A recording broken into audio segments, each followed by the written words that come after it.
Ha inizio la seduta. The session is now open. Prego, Senatore. Senator CASINI has the floor.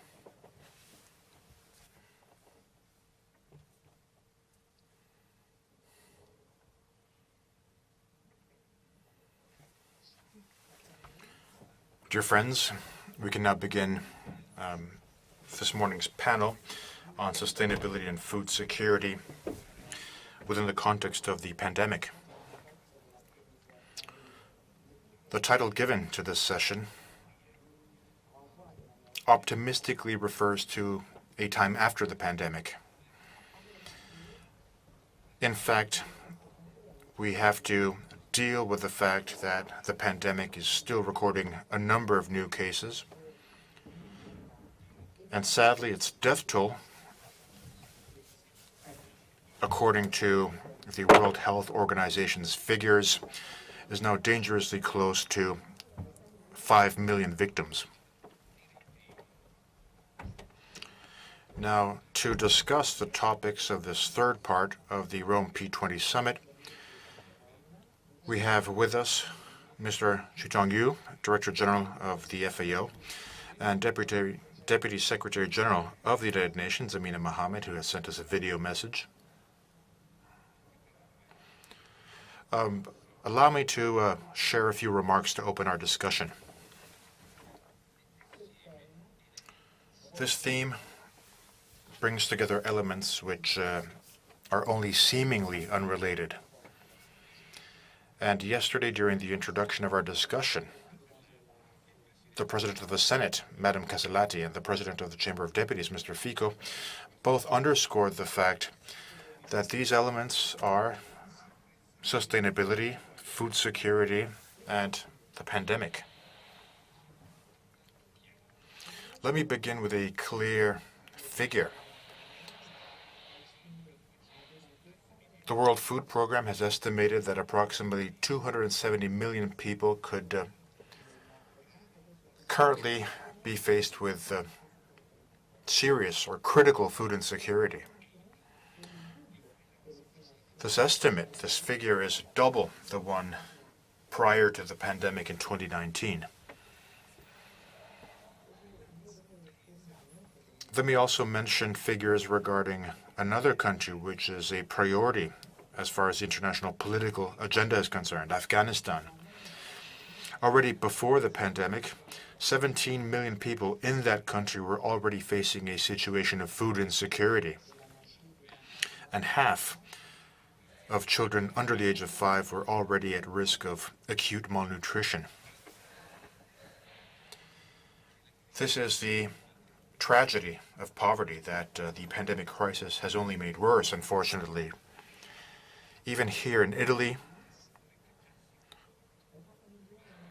4 million people who were already living in absolute poverty have now been joined with 1 million new poor people. And the FAO's recent report, drawn up jointly with UNICEF and IFAD, together with the WFP and the World Health Organization, refers to the fact that over 1/10 of the world's population, equal to roughly 810 million people, is undernourished. We're joined today by high representatives of the FAO who will be able to explain these figures to us in greater detail. What is certainly true is that we are experiencing a real emergency affecting a significant part of humankind. International data report that the economic recovery is underway. According to the OECD, the world's GDP is expected to increase by 5.8%, with an increase equal to 4.4% in 2022. Therefore, there is reason to be optimistic. There is reason for hope. But there are two factors that can undermine the global economic growth projections. The first factor is that this growth will occur following the significant decline we experienced last year, equal to 3.5% globally. The second figure, which is no surprise, is the huge disparity in the distribution of global wealth. According to studies, the world's 1% richest families owns 43% of all of the world's wealth, whereas the poorest 50% of the world only own 1% of this wealth. 175 super rich people each hold net assets worth at least $50 million.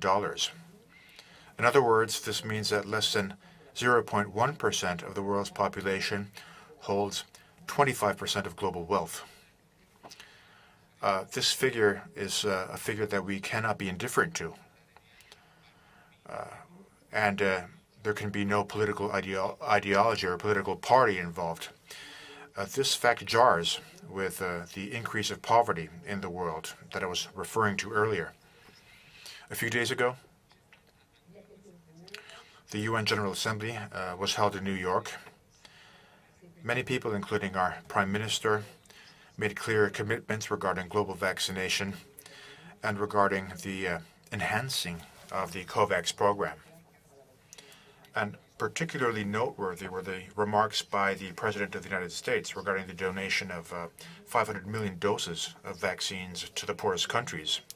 These are major commitments because obviously without an effective way of countering the pandemic, we will not have stable and lasting economic growth. But we are still very far from achieving goal number 2 of the 2030 Agenda, which was adopted by the UN only 6 years ago, with a dream of ending hunger in the world and achieving food security in 2030. These are the figures. These are the elements we should think about. And my task during this panel is to act as moderator, and therefore, let me just make a few suggestions, make a few remarks that I can present to our speakers.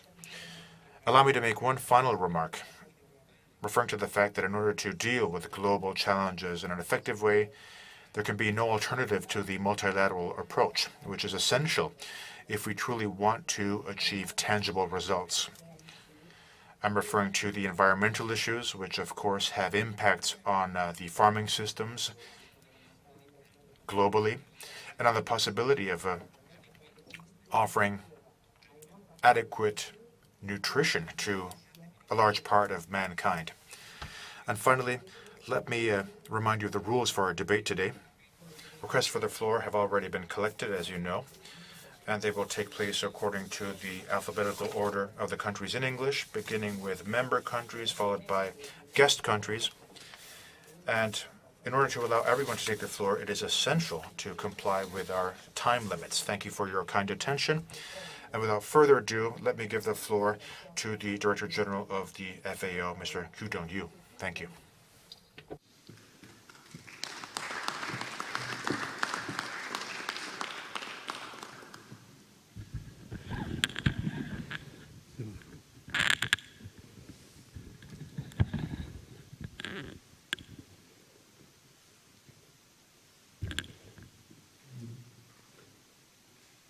Thank you, Mr. CASINI. Excellencies, Maria Elisabeth Castellardi, President of Italy, Senator, Robert Fico, the President of Italy Chamber of the Deputies. Ladies and gentlemen, it's a great honor for me to be invested by the House, jointly by the two presidents for this P20. It's the first time since FAO moved from Washington, D.C. to Rome 70 years ago in 1951.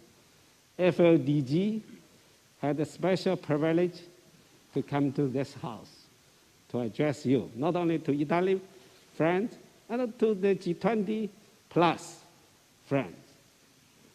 2020 marked a turning point for the world for three reasons.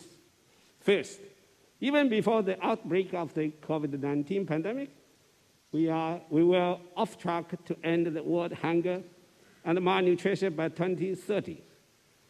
811 million people in the world faced the hunger in 2020. The pandemic contributed to the largest single-year increase in global poverty and hunger in decades.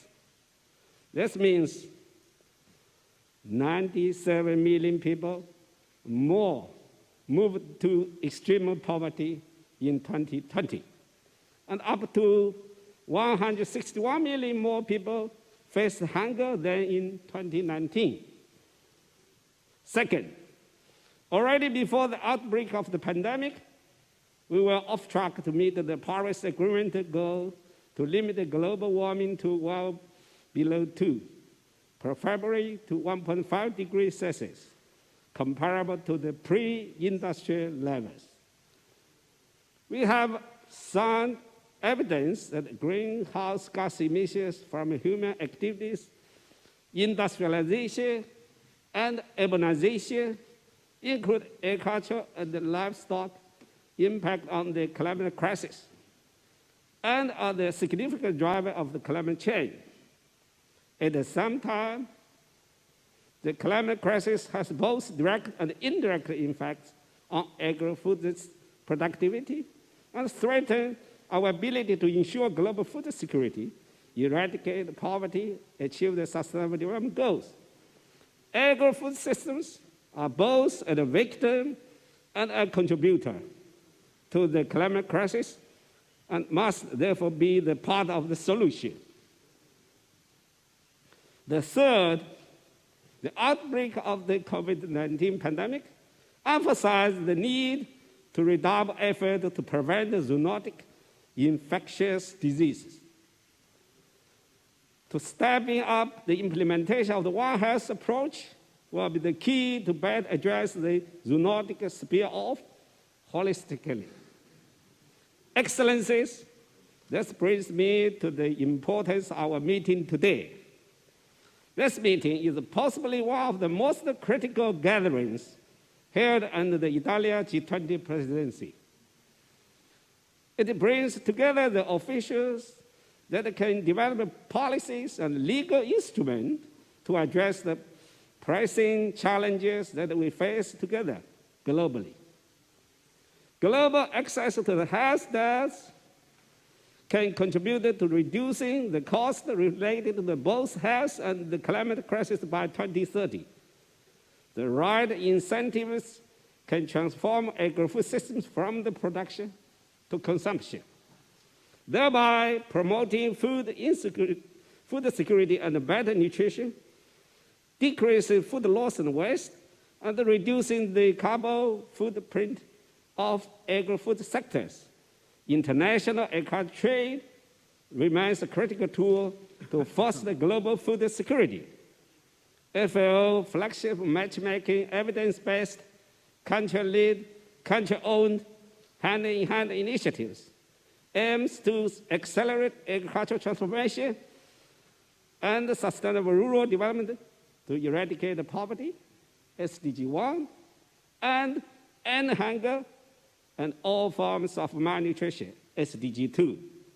Italy, as a G20 presidency, has once again demonstrated outstanding commitment and leadership in the area of food security by convening the first ever joint meeting of G20 ministers for foreign affairs and economic development, and by implementing the Matera Declaration, which renewed and strengthened the G20 political commitment to global food security. The Matera Declaration, together with FAO, initiated the Food Coalition in response to the COVID-19 pandemic. We should give them big applause to support the food security globally. That's Italia's special role in this special time. The Food Coalition is working to leverage high-level political, financial, and technical expertise in supporting the country's demands. Dear colleagues, FAO has been supporting the role of parliamentarians in the fight against hunger and malnutrition for more than a decade. FAO has helped to create parliamentary alliance in every region of the world. This alliance have already passed more than 35 laws on school feeding, family farming, climate crisis, small-scale fisheries, food loss and waste, and many other key areas. FAO, recognizing the parliamentarians as strategic partners, as they provide legal frameworks, approve the public budget allocations, ensure the government accountability on international commitments. FAO's technical support to more than 45 parliamentary alliances against hunger in the world was crucial during the pandemic, as it contributed, for example, to the passing of several laws to mitigate the impact of the trade and the movement restriction on smallholder farmers. Parliamentary have been strengthening the political will needed to build back better. Your policy choices, guidance, and influence beyond the G20 members as well. As such, this meeting is an important venue for the policy dialogue, launching the new initiatives and mechanisms that will have a global impact. Coherence in the formulation and implementation of policy and investments among food, health, social protection, and the environment systems worldwide is key. By building on existing synergies and working collectively towards more efficient and effective agro-food systems, FAO is committed to continue support national and regional parliaments in their efforts to improve the food security and the poverty elimination through national legislation, including by facilitating access to technical knowledge and data, and by promoting the exchange of good practices, experiences, and approaches, especially innovative approaches. FAO stands ready to working together with you to achieve the more efficient, inclusive, resilient, and sustainable agri-food system for better production, better nutrition, a better environment, a better life for all, leaving no one behind. This year, Italy G20 presidents set a big tone for the people, planet, and the prosperity. It's really timely in line with the new FAO strategy framework and SDGs agenda, 2030 agenda. I hope what new message take over, you can take it from me today. When you talk about people, we need happy. When you talk about the planet, we need harmony. When you talk about the prosperity, we need a bumper harvest for farmers, for the society. So 3P, I offer you 3H. That's my recommendation to the G20 and beyond the G20. Last, before I close, I would say in Italy, quando l'agenda è felice, io sono felice. Grazie mille. Thank you very much.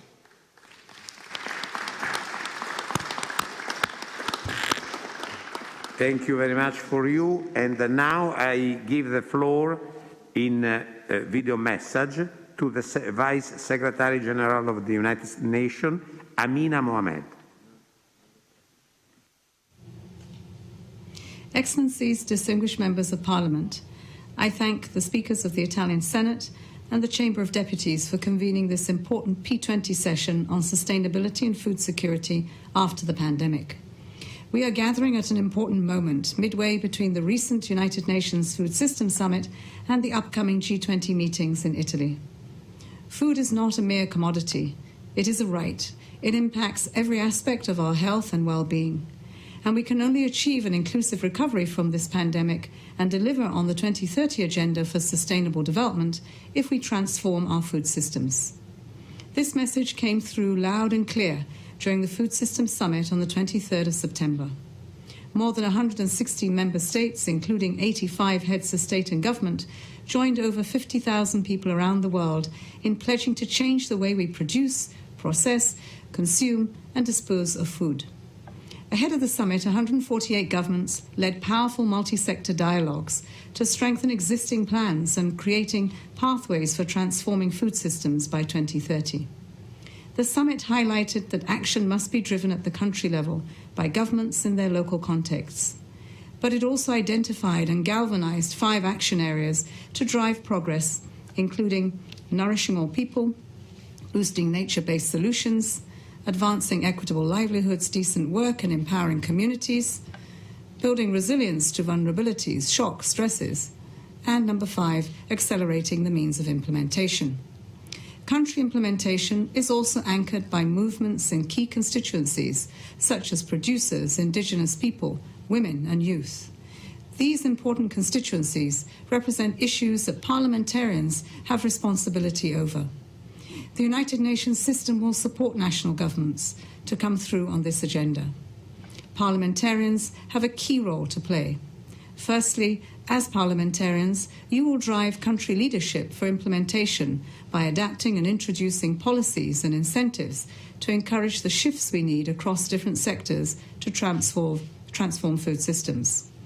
Secondly, as leaders in your countries, you will use the opportunity that COVID-19 provides to invest in a resilient recovery. Thirdly, you will make the budget, governance and policy decisions that support the necessary investments for implementation. I urge you to leverage the momentum that we have built. Together, we can act for all people, our planet, and collective prosperity. I thank you. Thank you very much. La discussione. The discussion is now open. I'd like to ask all of the colleagues to please comply with the 5-minute limit, and I will remind you of when your time is up. The floor now goes to Artur Lira, who is the President of the Chamber of Deputies of Brazil. You have the floor, sir.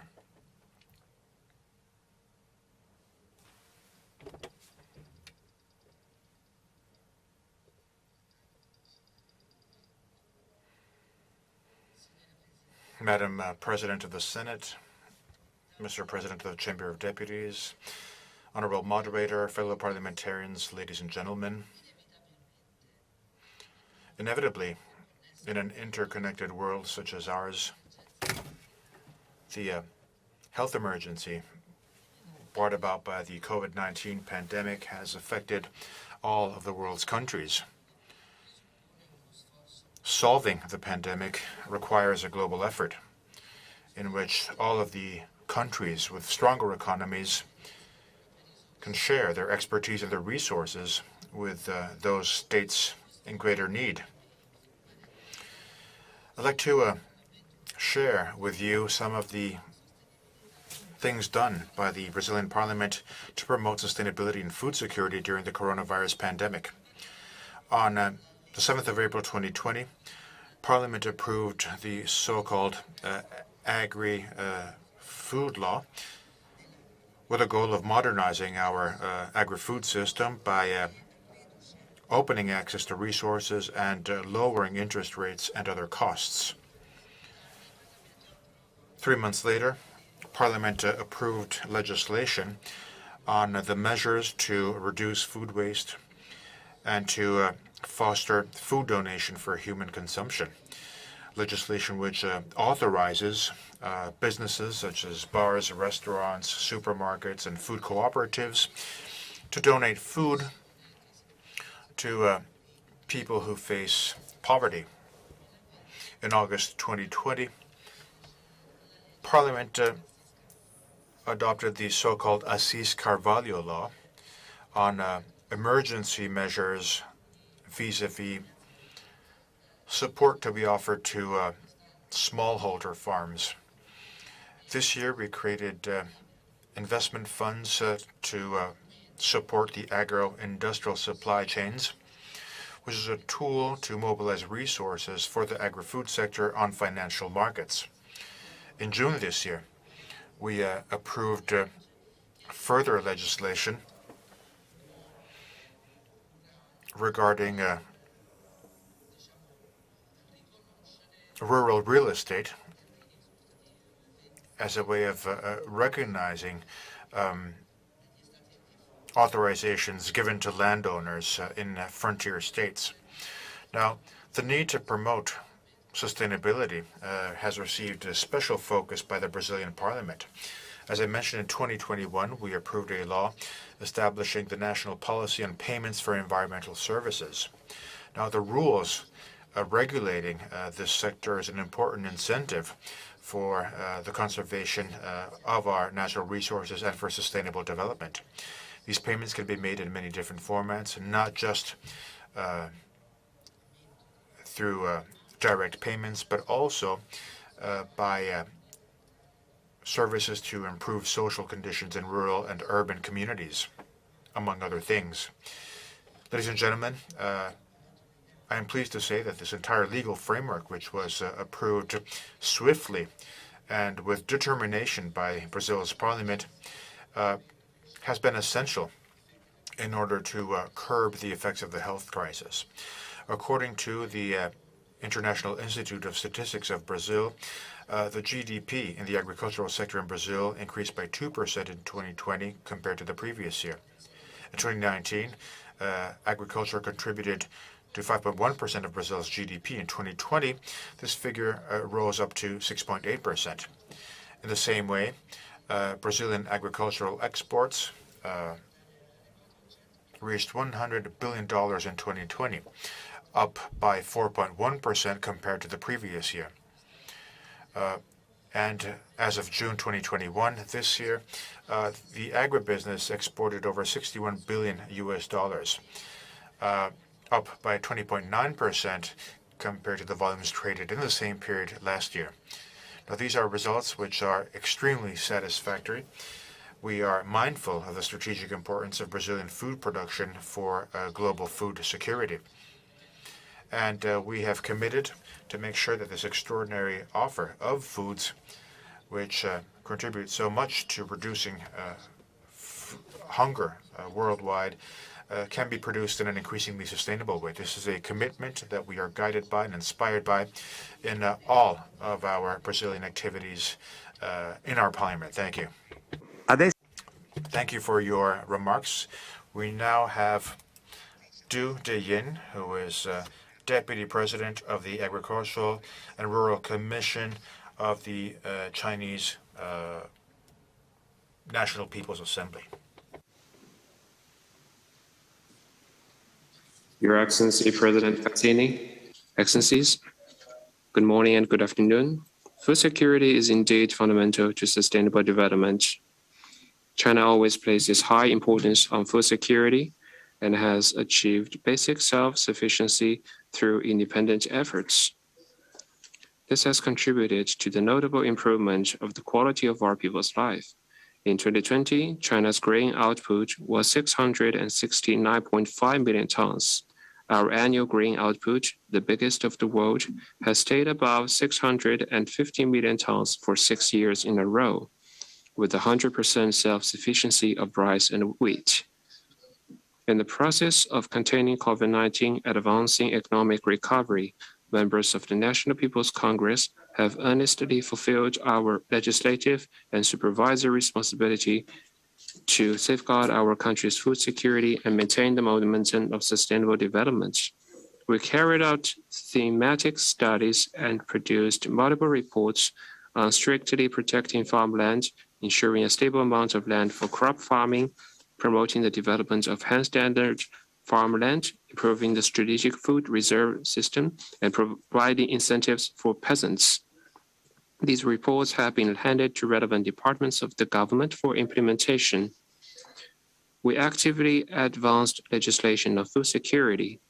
Our Agricultural and Rural Affairs Committee worked together with relevant departments of the government to draft a law on safeguarding food security, which will establish a legal framework on the production, processing, circulation, reserve, and emergency allocation of grains, as well as on preventing food waste. The draft will soon be submitted to the Standing Committee of the National People's Congress for review. Last April, the National People's Congress passed the Anti-Food Waste Law of China. This law defined the respective responsibilities of the government, catering businesses, and consumers in preventing food waste, and established rules on food waste caused in the process of production, processing, circulation, and reserve, thus setting up China's legal framework against food waste. The National People's Congress of China is also working on revising the seed law to enhance protection of IPR in the seed industry and encourage seed breeding innovation in order to increase grain output with better seeds. We are also drafting a law on conservation of black soil to strengthen its protection in northeastern China and promote its sustainable use. In this way, we hope to safeguard our national food security in the long term. In conclusion, China stands ready to work with the international community to improve global governance on food and agriculture, to safeguard global food security, and build a world free of hunger and poverty. I thank you. Thank you very much. Adesso do la... I will now give the floor to Letizia Semple, Deputy Speaker of the National Assembly of France.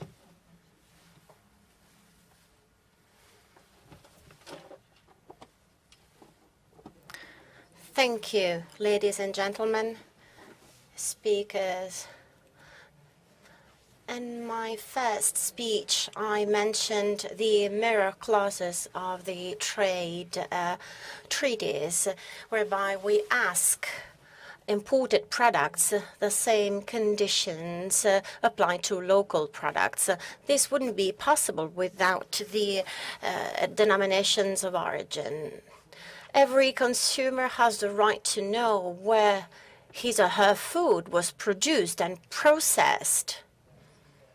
This is a safeguard for quality. This information are now part and parcel of a policy of protection ensured by the denominations of origin, and farmers are striving to ensure quality and production and processing. For instance, the European Union produces over 3,400 DOCs and DOCGs within the food quality system. The geographical indications, the protected denominations, and all the other acronyms and traditional specialties, all of these are guaranteed. Well, the DOP is a denomination whereby all steps of processing and production are monitored and tracked in order to ensure quality. The DOC protects products in our territory. All of this is pivotal. In the future French presidency of the European Union, I have proposed that the French government puts this on the debate agenda, especially within the Agricultural Council. It is important for the French presidency to submit concrete results and outcomes for consumers. Within the framework of these activities, I have come to understand that the denominations of origin are not that widespread all over Europe and worldwide. The politics of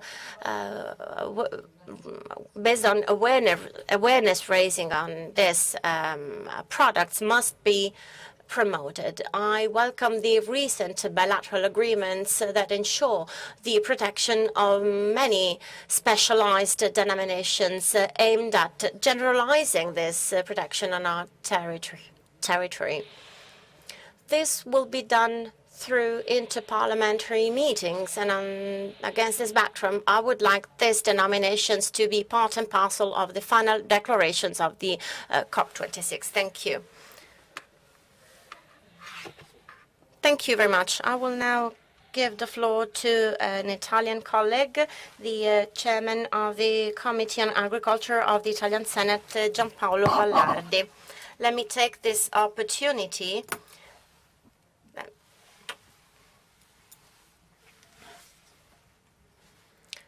and I would like to inform you that in case there are others who would like to take the floor, they must inform the presidency, as there's still room for this. Senator Vallardi, you have the floor. Thank you very much, Mr. Chairman. I would like to extend my greetings to the Speaker of the Senate, Maria Elisabetta Alberti Casellati, Speaker of the Chamber of Deputies, Roberto Fico, and all presidents of states who are here today. I appreciate the very important theme of this morning's session, which is all the more timely, sustainability and food security after the pandemics. Food is life, is survival, is nutrition. At the same time, it is also discovery, pleasure, conviviality. The pleasure of being together. The pandemics has taught us how important this is. During the endless days and months of lockdowns, families have become increasingly attached to issues such as health, food security, and respect for the environment. So these sensitivities have become stronger as opposed to the past. So no doubt we've understood how we managed to recover from this crisis. Well, it was thanks to the priceless work of doctors, nurses, and researchers. We did so thanks to scientists who worked on vaccines, but we did it also thanks to the tireless work of farmers who have been feeding us while we were locked down in our homes. Italian food is certified by the Made in Italy label, our Mediterranean diet. Our Mediterranean diet, when it comes to the Italian system, includes over 295 DOCs and 123 wines among DOCs and DOCGs. So we are over 523. Our Mediterranean diet has also been on the list of the UNESCO Immaterial Cultural Heritage for over 11 years now. Our Mediterranean diet is a backbone of longevity of peoples who follow this diet. This is confirmed by the recent Instat data certifying that Italy has the highest number of ultra-centenarians in Europe. The other side of the coin is, of course, the worrying phenomenon of the Italian sounding, whereby Italy is faced with over 100 billion euros of losses a year, and this underlines that our food, our made-in-Italy products are exposed to counterfeiting and are by far the best and most appreciated in the world. So more so that unfortunately they also rank first in terms of imitations. If they weren't that good, they wouldn't be copied and imitated. And on this, let me tell you that I do not share the recent ideas put forward by the European Commission, since it's willing to adopt assessment methodologies based on a proposed nutritional label on food safety by resorting to the so-called traffic light rating, which would absurdly jeopardize the authenticness of some of our excellent products, such as olive oil, cured ham, and cheese. We must also underline that the so-called Italian sounding system is still ongoing, and there are also attempts of pseudo-legalization, including via the European Commission, and this has been underlined by the recent case of the Croatian Prosek, whereby very Italian Prosecco is imitated. The Mediterranean diet, our food product, and our cuisine, this is our cultural heritage that is rooted in our passion, professionalism, and fantasy of our farmers, craftsmen, and cooks. Food security is and must be the milestone upon which we must build back together with farmers and food operators our food future. Today, people are more aware of the need to have safe and quality food as well as sustainable environment. We must protect our environment at any cost in order to pass it on to our sons and daughters. The ongoing climate change is profoundly changing world balances. Management of water, the increase in population, and the increased demand for food, all of this require an increasingly efficient, effective, and technologically advanced agriculture. Today, more than in the past, farmers play a pivotal role for the society and environmental protection. He or she bears more responsibilities as opposed to the past. And today, a farmer is no longer just someone who would plant and harvest wheat and breed a few animals. Today, a farmer is and must be a guardian of our environment. In other words, it has to be a technical expert that knows and manages the technologies, technological tools. He must look after biodiversity in cooperation with responsible authorities, and he or she must also manage water resources.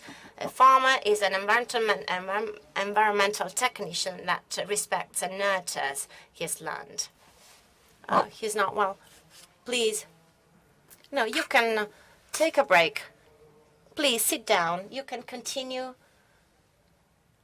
Also, if you sit down, yeah, it's okay. So our farmer is an environmental technician that nurtures its land as a genuine working tool.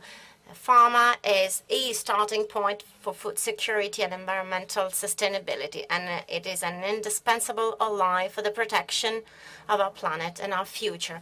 If we all commit to the respect for the environment, we will have a better future for everyone. Thank you very much. Thank you so much, dear colleague.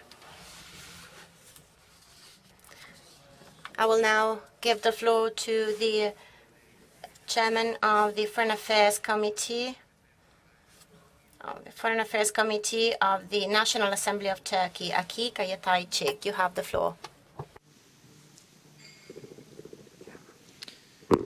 Sayın Başkanlar, değerli Esteemed speakers of the Parliament, valuable participants, ladies and gentlemen, first of all, I'd like to thank the Italian presidency for hosting this event, and I would like to express my pleasure to meet face-to-face with you after a long time. As it is known, we are going through an extremely painful period in which the COVID-19 pandemic negatively affects our lives. I'd like to express my grief that around 5 million people lost their lives in this global pandemic, and I'd like to offer my condolences to those who lost their loved ones. The G20 has now evolved into a platform that addresses not only fundamental economic and financial issues, but also many other ones. In this sense, sustainable food safety has become a prominent issue on the agenda of this platform. Of course, many different statistics and many different decisions have been brought to our agenda. But in order to reach out to targets that we have put forward, we have to go a long way. And we have realized that the COVID-19 crisis adds to the existing problems in food safety, as in many other issues, and necessitates new solutions. As a matter of fact, this makes it necessary to reassess our food policies. The G20 countries adds up for the 80% of the agricultural production. As a result, they should lead those activities. According to the researchers, it has been stated that the food production should be increased by 60% compared to the current amount in order to meet the food needs of the growing world population. This situation upsets the balance of our planet and we enter into a vicious circle. There is an increasing competition for alternative uses of limited land, and the climate change is complicating the matter even further. Of course, there are many other issues that have been brought to our agenda, but I would like to state that the desire to consume better and more has reached to such a point that in some parts of the world there are dishes that are thrown away without being eaten, and on the other hand there are people who cannot find food. And unfortunately the numbers on both sides are increasing. Unfortunately, today we are talking about people who cannot even reach to even a bite of bread. We know that 1.3 billion tons of food is lost and wasted every year, and we also know that more than 810 million people go to bed hungry every night. Valuable guests, these are the matters that should concern us all. And at the epicenter of all those developments unfolding, we see that, and we are so happy that we are taking action. Today, we also have the General Director of the United Nations Food and Agriculture Organization. But as we are fighting against those problems, we should never forget that the vaccine is also a very important issue. But we also observe that we cannot take the decision commonly all together when it comes to the issue of vaccine.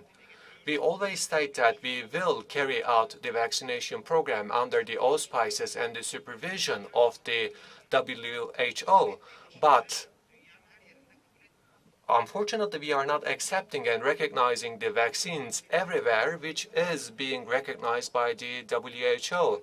Yesterday we have discussed the problems of having an access to vaccination. This is not a charity work, this is a responsibility and obligation for all of us, but we cannot discriminate among the vaccines. And if you do this, and if we make those people are getting vaccinated and prevent them from traveling to different countries, this is not acceptable. The European Union and the WHO is implementing different criteria. And if this is the case, in a world where the right to live is a fundamental right, then we have to feed ourselves. We have to find food in order to live.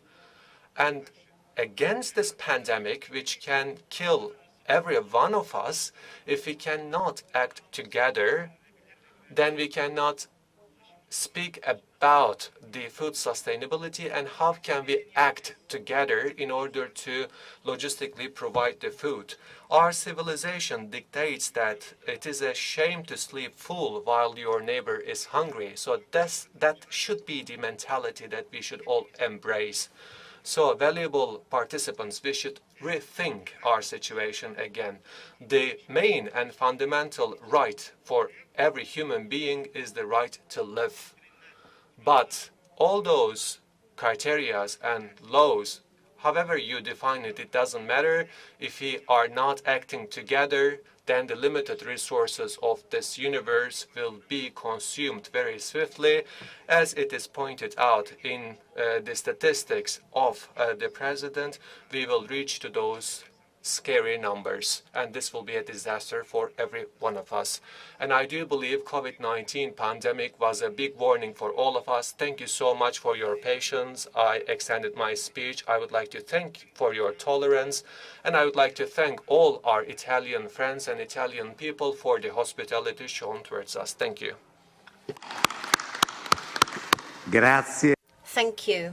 Thank you, dear colleague. Mr. Speaker, let me now give the floor to Haribansh Narayana Singh, Deputy Chairman of the Council of States of India. You have the floor. Mr. Haribansh Narayan. Distinguished participants, I compliment the organizers for choosing the important and contemporary topic of sustainability and food security after pandemic for discussion. COVID has given us an opportunity to introspect on ensuring food and nutrition for all, particularly during these challenging times. It's a matter of great satisfaction for us that even during the worst phases of pandemic, the agricultural sector in India remained resilient. This was possible due to tireless efforts of millions of farmers and farmer-friendly policies of the government. This resulted in highest ever production food grain of 308 million tons. Apart from catering to domestic demand and exports, India also assisted with supply of food grains to the countries in need. India's 1.37 billion population means that we are responsible for managing food security of about 18% of the world population. During the difficult COVID times, India not only continued its national food and nutrition programs, but also augmented them with additional measures to ensure affordable food for all. India had recognized right to food through the National Food Security Act in 2013. It also acknowledges the right to food as a fundamental right in our Constitution. Under the targeted public distribution system, the government distributes highly subsidized food grains to over 810 million people across the country, one of the largest schemes in the world. In order to support the farm sector during COVID, India had initiated world's largest direct benefit transfer mechanism to provide cash assistance to over 113.7 million farmers. Implementation of such a scheme at a scale was enabled by unique identification system Aadhaar, a technological intervention to provide government assistance. An umbrella relief package worth $22 billion named Pradhan Mantri Garib Kalyan Package was rolled out to further cater to the demand for food grains. This ensured that additional 60 million metric tons of food grains were made available for distribution since April 2020 during COVID period. To extend these benefits to domestic migrant population, Honorable Prime Minister Shri Narendra Modi also announced the One Nation, One Food card, a scheme that allows portability of food cards to access benefits anywhere within the country. In addition, the government has also continuously addressed the nutrition requirements of children by providing midday meal scheme in schools, another largest program of the kind in the world. The rise in frequency and intensity of natural disasters like floods, droughts due to climate change is likely to increase water shortages, loss of agricultural land and livestock, among other challenges. This urgently warrants an introspection to develop resilient and sustainable food supply chain. Esteemed speakers of parliaments, I feel happy to share through this August forum our new efforts. Our Prime Minister Shri Narendra Modi recently launched 35 new crop varieties to address twin challenges of climate change and malnutrition. These crops have shorter harvesting period and higher nutritional value. The crop varieties range from drought-tolerant chickpeas to early maturing variety of soybean to disease-resistant millet and rice. To increase the nutritional content, India has also planned to supply fortified rice under key government schemes by 2024. Additionally, wide-ranging agricultural sector reforms have been made which expand the market access and provide greater flexibility to farmers for their produce.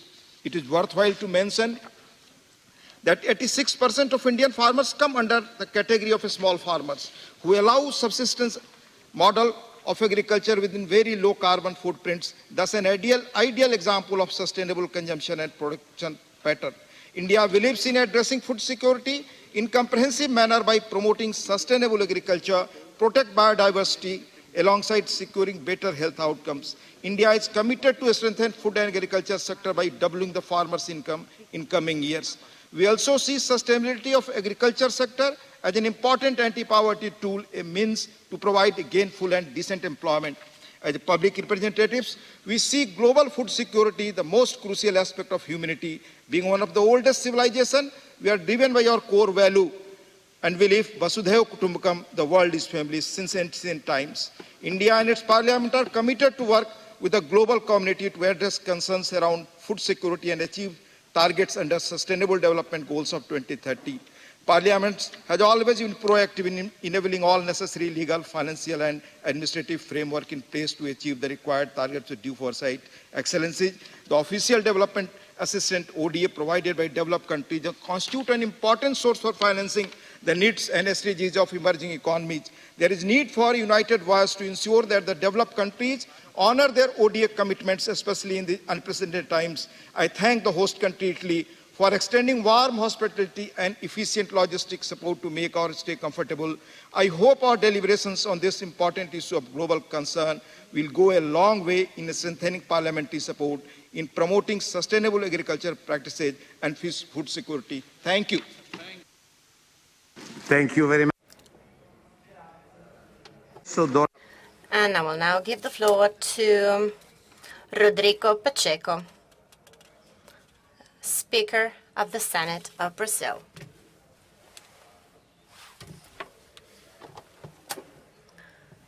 Good morning. I would like to extend my greetings to the speakers of the Senate and the Italian Chamber of Deputies on behalf of the Brazilian Senate. Thank you very much for your hospitality. I would also like to congratulate Honorable CASINI on his moderator role.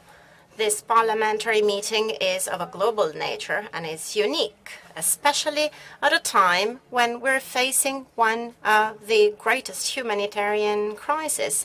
And if it is true that we must maintain unity and focus on facing the COVID-19 pandemic, it is also true that there are other issues that are fundamental for the world and its health. First of all, I would like to emphasize some of the achievements of the Brazilian National Congress implemented in the last 5 years.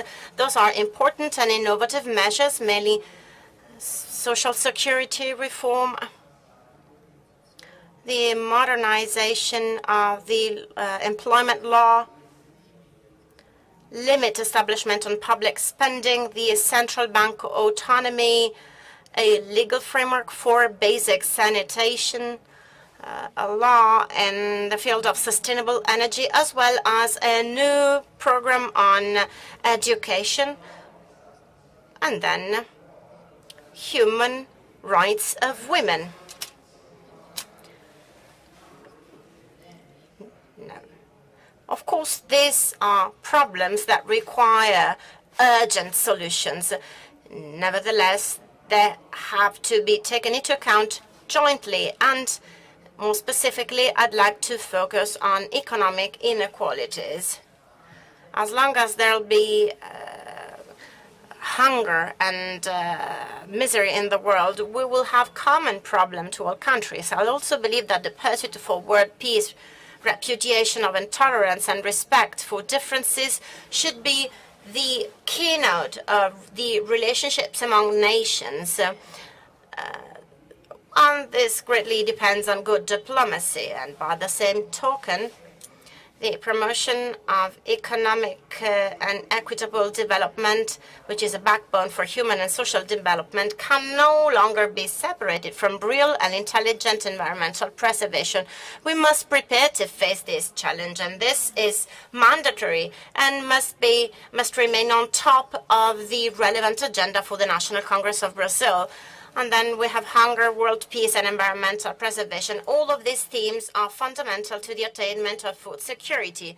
And Brazil is a very big country, and we have vast agricultural lands, we have fertile soils, we have plenty of water, and we evolved in cultivation techniques, and we have increased our productivity, and as a result, we have decreased on our impact on the environment.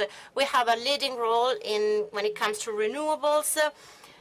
We have the energy matrix of Brazil consists of hydroelectric, 62%, wind, 8.6%, biomass, 8.5%, and solar, 3.1%. This is clean, renewable, and sustainable. We can significantly expand these figures, and we will continue to strive to attain the goal of completely decarbonizing our energy mix. Brazil has 66% of its territory, which is made up of native forest. So we are biodiversity rich. We have invested massively on technology. We are still doing so. And let me tell you this: we are against illegal logging. Well, this potential adds up to other themes, including improvement of logistics in the country. Let me just say that the federal state has approved a bill that establishes a new legal framework for railways, and this changes and expands our logistical network and allows agricultural production to be handled in a more effective way. Well, we want to ensure food security.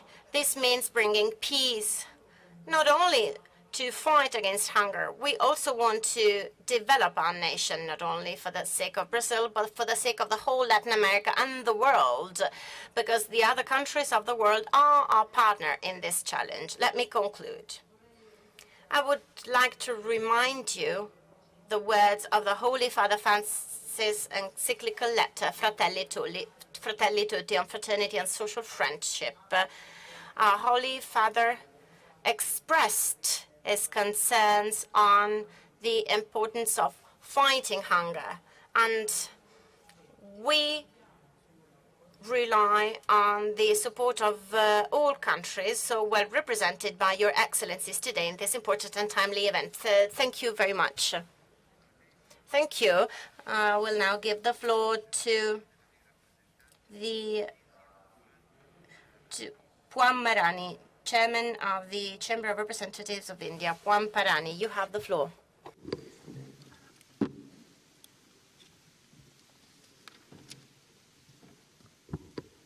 Indonesia.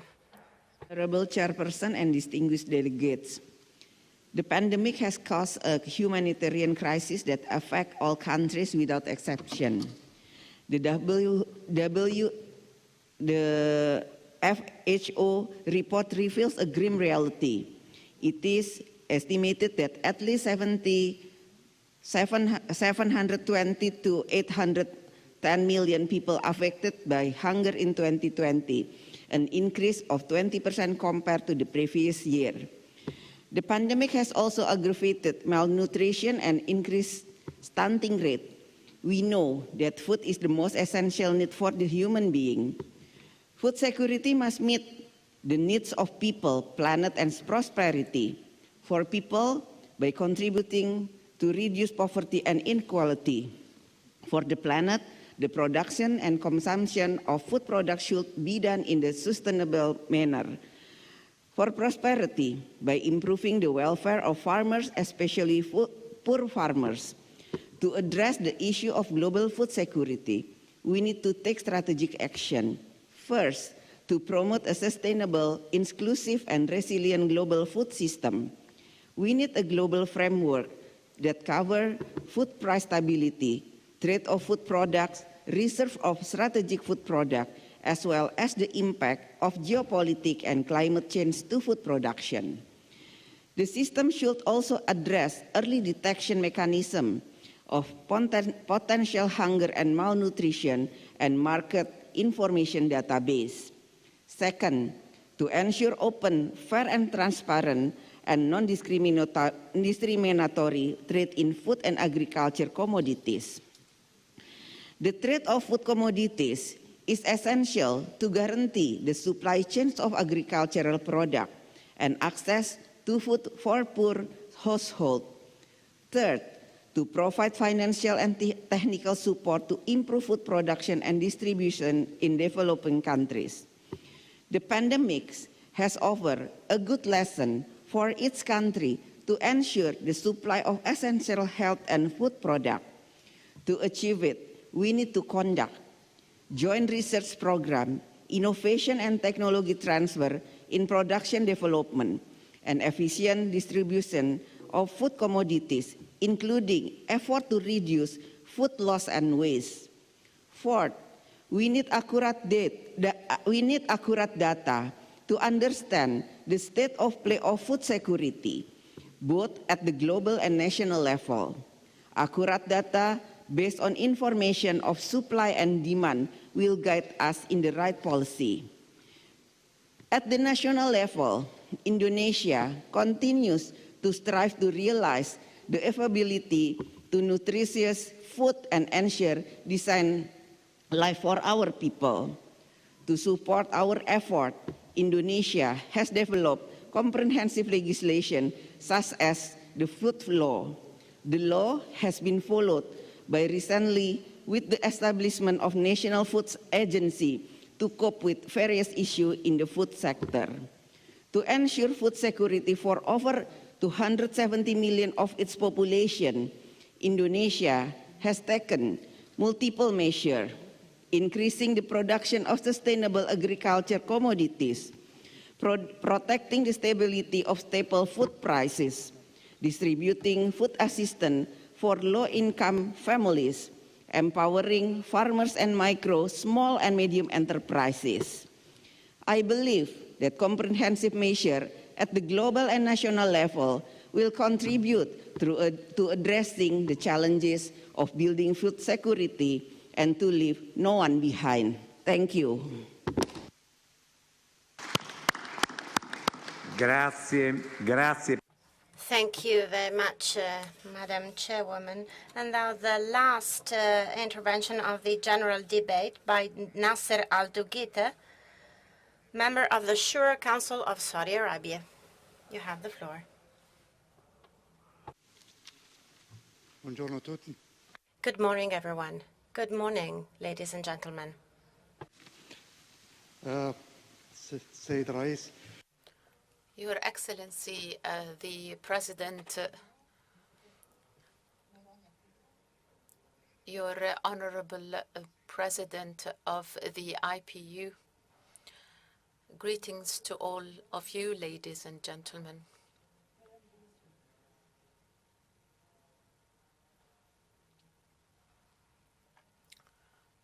No, please, can we ask the speaker to speak louder?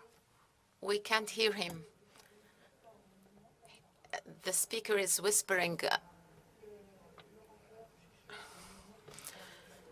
Our session today addresses important topics such as food security and sustainability.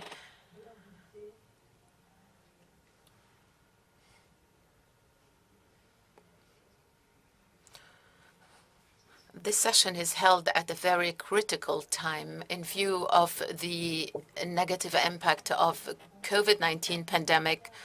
The world also faces a large number of challenges, namely food security and sustainability after the pandemic. And we need to collaborate together to find fair solutions, taking the interests of all into account and based on the principle of common but differentiated responsibilities set out in international agreements.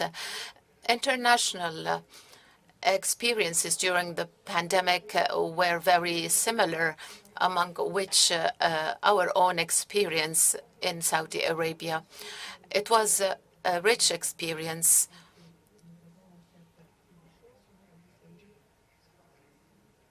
And we have given attention and priority to ensuring food security in light of the different challenges we face in the kingdom. My country allocated 2 billion riyals to fund the import of food staples in 2021. We also continued the process of development, maintaining our advances in terms of international indexes on food security.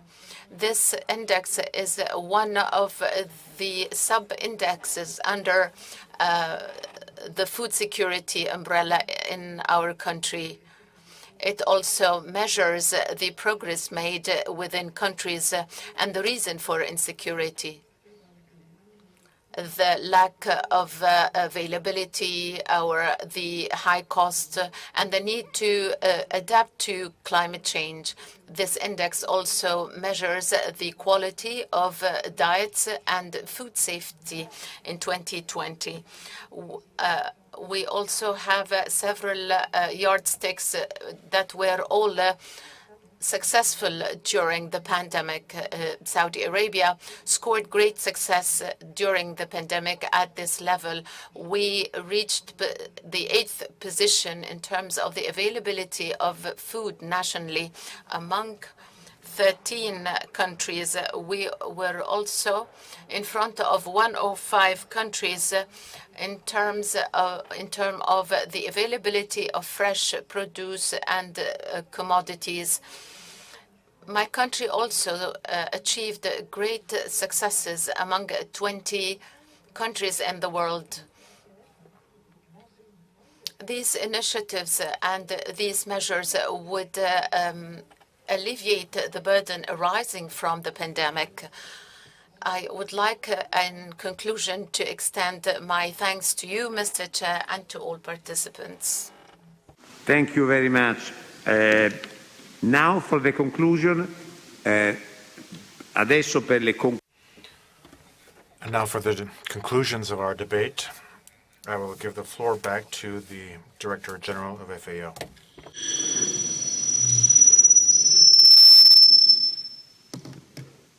Thank you, Mr. Chair. It's my great honor to stand up again. First, I want to send my sincere thanks for all the speakers to address the issues related to food security and the food safety and the rural development as a holistic approach. What I wanted to remind all of us 3 messages. First, food security is the basic human rights.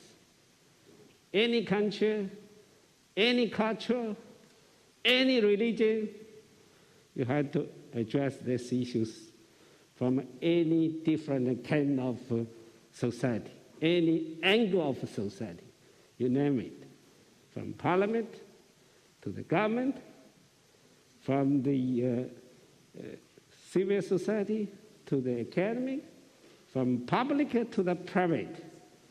We are human beings. We have to share this and finish this noble mission together. Second, how? How to accomplish this noble mission together? We need to share technology. We need to share the policy, enabling policy. Because FAO, we are organization, 194 members, plus 1 organizational members of European Union as organization members. So share the best practice of your farmers in your each different members. I know every one of you have a lot of things to offer and to share, no matter you're big or small, or you're from the poor or rich countries. That's why, since I come to this office as the FODG 2019, we started initiative, flagship initiative, hand-in-hand initiative. We are focused on vulnerable in the world first, seeds, LDC, LLDC, and conflict regions. And then we have donor countries, not only a rich country, donor country, something you can offer. And then you are recipient countries, and something you need to learn from other members. So a lot of members of FAO, they are at the same time, one hand is a donor, contributor, and another hand is a recipient. So that's a way to share the mechanism through the hand-in-hand initiative. It's based on the big data, AI, and we can show, I think here, Indonesia, as a big country, There still is a hand-in-hand initiative countries because they are very big. There are so many small islands. You say you are talking about the island countries. They have more than 1,000 islands, island province, island country. I don't know how it's called. So let's share. Let's work hand-in-hand initiative. Third, innovation. Many members, you have to focus on investment. Please, you are parliament person, you are legal advisory bodies. You have to have a government to establish an enabling policy for agricultural investment. Number one is innovation, science, technology, research, you name it, all related. Not only basic research, development research, applied research, technology transfer, training young farmers, young staffs. That's the only way to build up your capacity to transform agro-food system more efficient, more inclusive, more resilient, and more sustainable. No any other shortcut. That's the only way. No matter you are smallholder farmers, dominant country, this world, we have 85% of farmers, family farmers are smallholder farmers. Even in Brazil, in the United States, in Argentina, they have a lot of smallholder farmers, less than, let's say, 5 hectares per family. So look at the reality of the global farming system.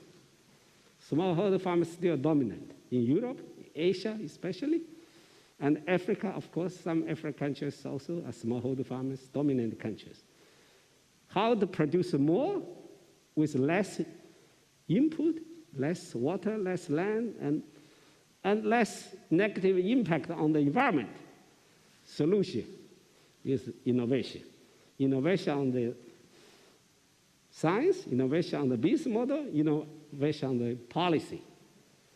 Last but not least, I wish you all to get on board to support your own government. Get them on board, get their ownership to scale up, speed up process of the SDGs. Because only the members build ownership for SDG 2030 agenda. That is the only way. All the international organizations, others, civil society, just offer the relevant assistance to you. So ownership by member countries is crucial. I thank you all for your support FAO mandate. FAO is owned by you, by members. Yeah, you are number 17 in FAO. So please approach FAO.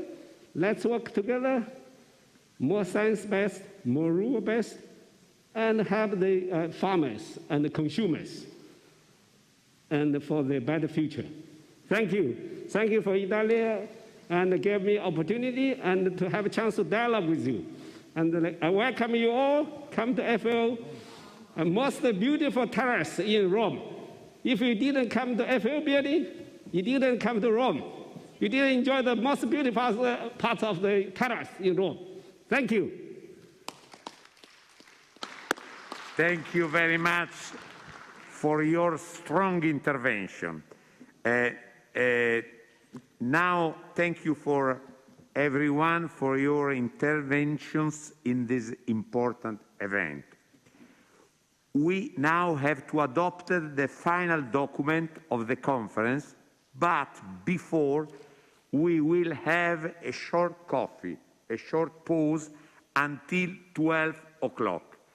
At the 12 o'clock, the President of the Chamber, Fico, and the President of the Senate, Casellati, will propose the conclusion of our summit. Half an hour at 12 o'clock here. Thank you.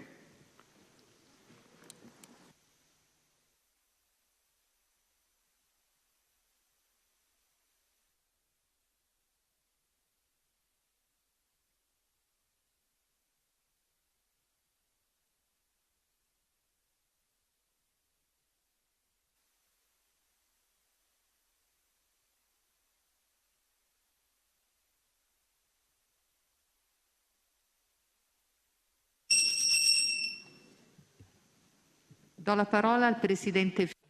I wish to give the floor to the President of the Chamber of Deputies, Mr. Fico.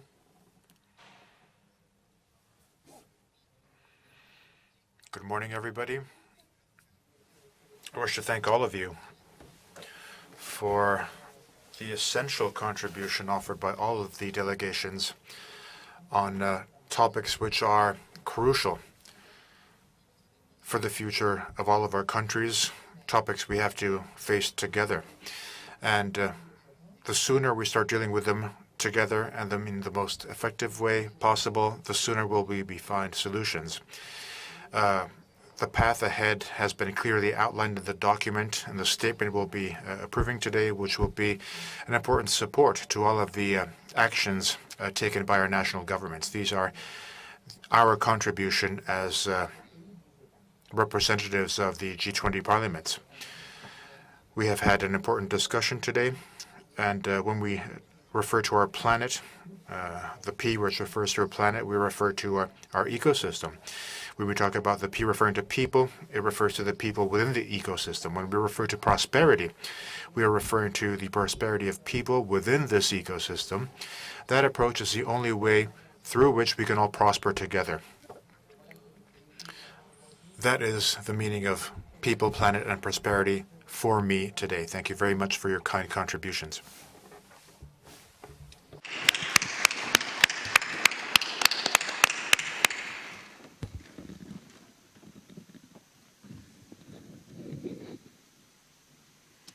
Cari colleghi. Dear colleagues, on behalf of the President of the Italian Chamber of Deputies, Roberto Fico, I wish to thank all of you for having attended this 7th G20 Parliamentary Speakers Summit. Thank you very much for your high-level contribution. I wish to thank the members of the Italian government, beginning with Prime Minister Mario Draghi, for having offered their vision, for having shared the themes chosen by the Italian G20 presidency to our discussion. I wish to thank all of the representatives of the international organizations present, the IPU, the OECD, the African Development Bank, FAO, the UN, for their significant contribution to the conference. I wish to thank the representatives of the scientific community and of civil society, with whom over the past 2 days we have discussed some of the most important topics regarding the present and the future of our societies and economies. We have discussed several topics. We have heard a number of points of view and ideas during our activities and during the bilateral meetings which took place during these 2 days. The contents of our debate will be included in the joint statement we're about to adopt, and the final draft that you have been forwarded is the outcome of an intense process to consult with all of the delegations, whom I wish to thank for having enriched and improved our initial proposal. And in line with the Italian presidency's approach, we decided to structure our statement around the 3 Ps, the 3 themes, which have marked the G20 guided by Italy. The P, referring to people, focuses on the pandemic, the emergency we are facing, and the need to promote the widespread vaccination of the global population. The P, referring to our planet, is an urge to speed up an approach towards sustainable development, towards the achievement of the UN's 2020 agenda. And we wish to underscore the need to struggle to stop climate change. The P, referring to prosperity, is our plea towards the fact that the global economy needs to work on a recovery that is both inclusive and sustainable, and that can promote knowledge and a virtuous use of technology. We have also added a P for Parliament as a way of recognizing the important contribution that our parliaments can have in the G20 process. This statement will be forwarded to the upcoming Heads of State and Government Summit to be held in Rome, bringing together the G20 countries, and we are certain that this will strengthen the multilateral dimension, allowing us to find timely and effective solutions to deal with the major international challenges we face. And with your approval, I will now declare the adoption, based on our consensus, of the joint statement of the 7th G20 Parliamentary Speakers Summit. And before we conclude our activities, I have the pleasure of giving the floor to our colleague, the President of Indonesia's Parliament, Puan Maharani, who will be announcing the upcoming P20 in 2022. You have the floor, Madam Speaker.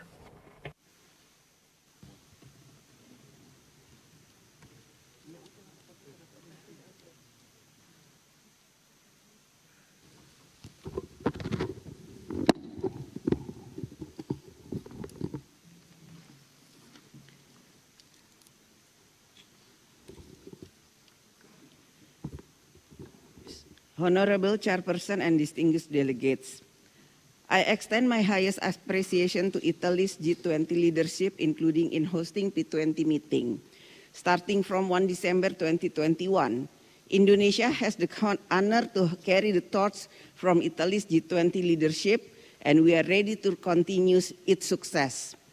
2022 will be an important step as we expect to carry out a more solid recovery. The world needs to keep united to push a stronger recovery and solve our common issues.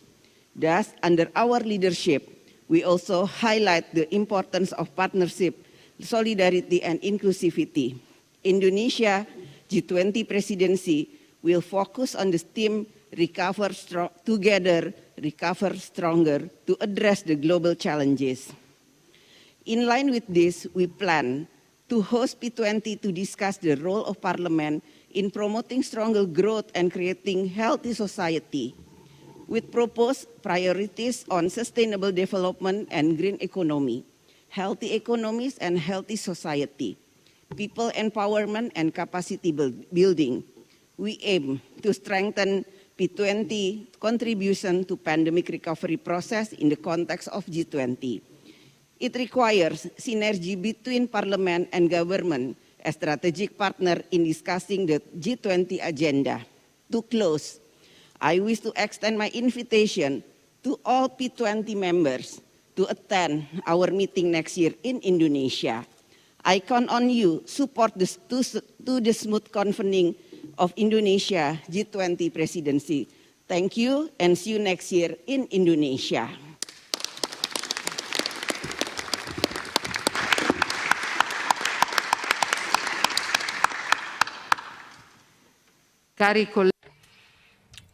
Dear colleagues, thank you very much once again. The 7th G20 Parliamentary Speaker Summit is now closed.